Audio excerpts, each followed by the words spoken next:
من مادری 6 نفر فرزند، 5 دختر نازنین، 1 پسر بچه دارم. خدا شکری بی اندازه 3 دخترم صاحب معلومات به شوهر برآمدگی. من بسیار شوهر عزیزم را دوست می دارم. 25 سال باز هر دوی ما مهنت کرده فرزندهایمان را به وایه رساندیم. با مهنت زیاد شوهرم خانه در آباد و زیبا ساختیم.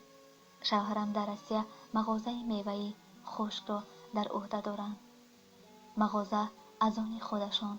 در مغازه دختران زنها از تاجیکستان آمده کار میکنند. 3 سال پیش 1 دختر به مغازه به کار آمده. دل نیتی این دختر را نمیدانستیم. او از اول دل شوهرم را یافت.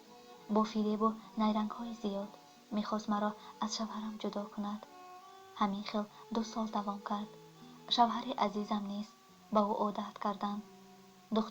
دخترک عادی نبود. از همه گپ و کار دنیا با خبر. مادرش هم نیست همین خیل زنک بیشرم. میخواست دخترش به شوهر براید. از خداهای و دامادهایم شرم میداشتم. این دختر کارش را دوام میداد. این باز 1 خوشداری چیچین داشت.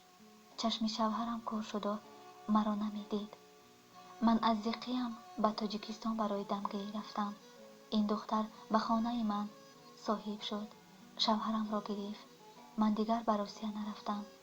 همین خیل روزم مثل شب درون می سوختم و به هیچ کس نمی گفتم. عزیز دلم را سخت دوست می دارم. به هیچ کس درد دل نمی کردم. این قسمت تلخ من. این دختر به واسطه تلفن مرا مذاق و مسخره می کند. اینقدر بچه نمی زایدی و شوهرت به من نمی آمد. باز گپ های به دلم می رسیدگی می گوید. مادرش نیست به دخترش شریک شده سخنهای بد زاری های مردانه می کند. من به آنها برابر شده نمی توانم چون که من عاریت دارم و شرم می کنم. شوهر عزیزم را من گناهکار نمی کنم چون که 25 ما با یکدیگر فهمی به قله بالا رسیدیم. این شاید قسمت پیشانی من باشد. دخترانم نیز از اویله شوهرانشان شرم می دارند. این دختر برای شوهر کلانسال من عاشق نی. این برای پول و مال شوهرم عاشق. این را من از دوگانه هایش فهمیدم.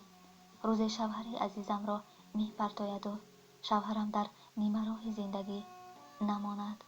خدای مهربان از نالش من باشد. این دختر و مادرش دیپارتاسیا شده به تاجیکستان رفتند. بعد از رفتن این اوچه بچه ها شوهرم رنگی دیگر گرفت. به چشمانش من و فرزندانم نمیدید. خدا را صد شکر بی اندازه. ما حالا در شهر روسیه و شوهر عزیزم خرسندانه زندگی داریم.